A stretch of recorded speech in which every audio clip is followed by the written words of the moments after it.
अंत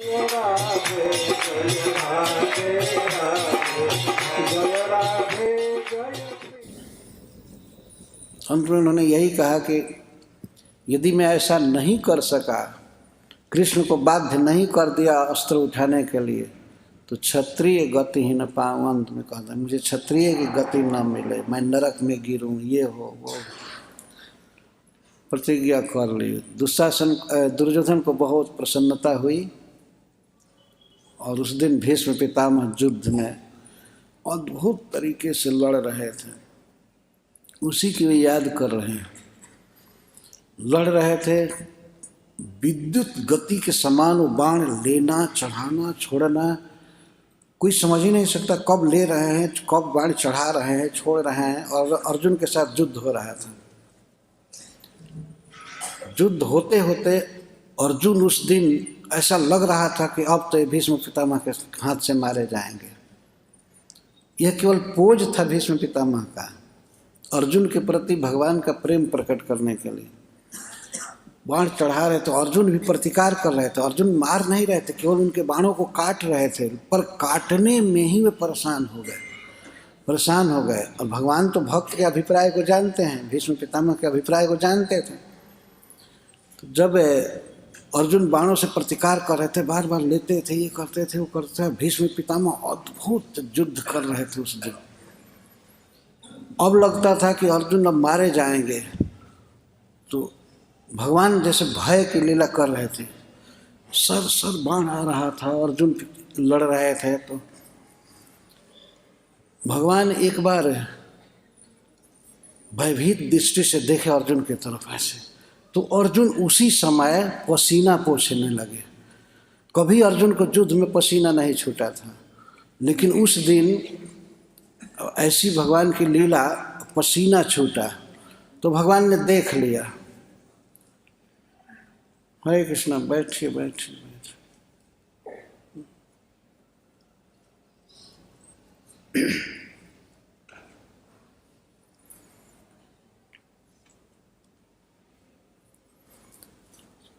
अर्जुन युद्ध में कभी नहीं हारे, किसी का अस्त्र कभी टच नहीं किया, कोई बाण टच नहीं किया उनके शरीर को, कभी नहीं। भगवान रक्षक थे, इतने युद्ध हो रहे थे, कभी नहीं हुआ। लेकिन उस दिन पितामह भीष्म की फुर्ती के कारण अब ये बार बार बाण चला रहे थे, तो पसीना आ गया। जब बाण थोड़ा शिथिल हुआ तो भगवान ऐसे दृष्टि डाले तो देखे कि अर्जुन पसीना पोंछ रहे हैं। बस वो रथ हाँकना छोड़ करके कूद पड़े, और एक रथ का पहिया टूटा हुआ पड़ा था, उसको उठा कर भीष्म को मारने दौड़े। वो भगवान ऐसे नाटक किए, ऐसे देखे और देख कर अरे ये तो मार ही डालेंगे, भीष्म पितामह मार डालेंगे अर्जुन को। तो अर्जुन की रक्षा के लिए, भीष्म को मारने के लिए वे रथ से कूद पड़े। उसी लीला की याद कर रहे हैं भीष्म पितामह। स्वनिगमम अपहाय, भगवान की प्रतिज्ञा थी कि मैं इस कुरुक्षेत्र के युद्ध में बिना अस्त्र ग्रहण किए ही सहायता करूंगा। और यह प्रतिज्ञा सारा संसार जानता था, सब लोग जानते थे। और इसी से युद्ध हो रहा था, नहीं तो युद्ध नहीं होता। अगर जिस दिन कृष्ण हथियार उठा लेते तो अब युद्ध नहीं हो सकता था। कौन मरने जाए? सब कृष्ण की प्रभुता को, महत्ता को सारी दुनिया जानती थी। इसीलिए इसलिए युद्ध चल रहा था। स्वीकार किया गया कि भगवान नहीं लड़ रहे थे। तो ये प्रतिज्ञा संसार में सभी लोग जानते थे। और एक क्षत्रिय के लिए यह वचन दान, आश्वासन बहुत बड़ी बात है कि मैं शस्त्र ग्रहण नहीं करूँगा, बिना शस्त्र के ही सहायता करूँगा। और उधर भीष्म की प्रतिज्ञा हुई, मैं कृष्ण को अस्त्र ग्रहण करा करके छोड़ूंगा और नहीं तो अर्जुन का मरण होगा। ये प्रतिज्ञा है, उसी की याद कर रहे हैं। स्वनिगमम, भगवान अपनी प्रतिज्ञा को अपहाय, छोड़ दिए। और मत प्रतिज्ञा, मेरी प्रतिज्ञा को रीतम सत्यम अधिकर्तु, अधिक सत्य करने के लिए जो रथ पर होते हुए भी फिर रथ से कूद पड़े। अवप्लुत, अवप्लुत का अर्थ है उतर गए, जैसे उतरा जाता था हर एक समय, ऐसे नहीं उतरे, कूद पड़े। कि उन्होंने ऐसा आशा व्यक्त किया कि यदि मैं देर करता हूँ कि पितामह तो अर्जुन का वध ही कर देंगे। तो भगवान कूद पड़े और रथ का पहिया लिए। धृत रथ चरण, रथ का चरण लिए। रथ का चरण क्या है? पहिया है, चक्र। धृत रथ चरण, सुदर्शन चक्र नहीं लिए। सुदर्शन चक्र आवाहन करने की, लेने की फुर्सत नहीं थी। वो रथ का चक्का पड़ा था, उसी को उठाए और घुमाते हुए मारने चल दिए। धृत रथ चरण। अभ्ययात, अभ्ययात सम्मुख, मेरे सन्मुख आने लगे। उस समय भगवान यह भूल गए, अपना मनुष्य नाट्य भूल गए, अपने स्वरूप में हो गए, वो ये भाव में हो गए, उनका मनुष्य की लीला का जो अभिनय था भूल गए। इसीलिए तीनों लोकों में जितने जीव हैं भगवान के अंदर ही हैं, उनका भार बढ़ गया।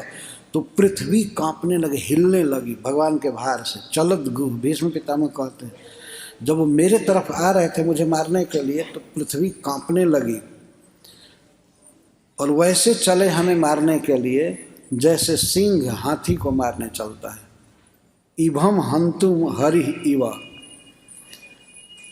और उस समय भगवान इतने संरंभ में थे मेरे प्रति। संरंभ का अर्थ होता है क्रोध, असहनशीलता। वे भीष्म को मुझे मारने के लिए चले। ये बाहर से ऐसा भगवान को की लीला देखने पर लगता था अब भीष्म को नहीं छोड़ेंगे। अर्जुन को इतना परेशान कर रहे हैं, मारना चाहते हैं। तो अर्जुन से इतनी प्रीति भगवान की थी कि वो भीष्म को मारने के लिए चले। इस संरंभ के कारण भगवान भूल गए अपने देह की शुद्धि। तो उनका दुपट्टा जो उत्तरीय था वो गिर गया। इसका पता उनको नहीं चला। यह पता नहीं चला कि दुपट्टा हमारे शरीर पर है या नहीं है, वो गिर गया था। गतम उत्तरीयम, उत्तरीय वस्त्र चला गया। उस समय भीष्म पितामह क्या किए, जब भगवान चले, जब भीष्म को मारने के लिए, तो प्रारंभ में उन्होंने किया सित विशिख हत, तीखे तीखे बाण और मारने लगे कृष्ण को। शुरू में तीखे तीखे बाण मारे, बहुत नुकीले बाण मारे, और इतना बाण मारे कि भगवान का कवच टूट गया। जो छाती की रक्षा करने के लिए कवच था सोने का, वो टूट गया। विशीर्ण दंश, दंश का अर्थ कवच, कवच बिल्कुल टूट गया। और कवच जब टूट गया तो भीष्म पितामह के बाण भगवान के अंग में लगने लगे। तो छतज परिप्लुत, छतज कहते छत होने पर जिसका जन्म होता है, छतज अर्थात रक्त, रुधिर। छतज परिप्लुत, भगवान का शरीर लहूलुहान हो गया। पर इस दशा में भी वे अर्जुन की रक्षा के लिए व्यग्र हैं। इसकी परवाह नहीं किए कि हमको कोई मार रहा है। इसका बिल्कुल ध्यान, भगवान अर्जुन की रक्षा के लिए अपनी विश्व विख्यात प्रतिज्ञा को तिलांजलि देती। इसके द्वारा भगवान के स्वभाव का पता लगा कि भक्त से कितना प्रेम करते हैं। इस लीला की याद कर रहे हैं। मेरी प्रतिज्ञा को अधिक सत्य करने के लिए अपनी प्रतिज्ञा को छोड़ दिए। वही कृष्ण, वही मुकुंद मेरी गति हों। जो मुझे मारने के लिए आ रहे थे वे मेरी गति हों। मैं जन्म जन्म में उन्हीं की का भक्त रहूं, और ये शरीर छोड़ने के बाद उन्हीं की सेवा में चला जाऊं, उनके धाम में, उनके पास चरणों में रहूं। वही मेरी गति। Hare Krishna, Krishna Krishna, Hare Hare, Hare Rama, Rama Rama, Hare Hare. Hare Krishna, Krishna Krishna, Hare Hare, Hare Rama,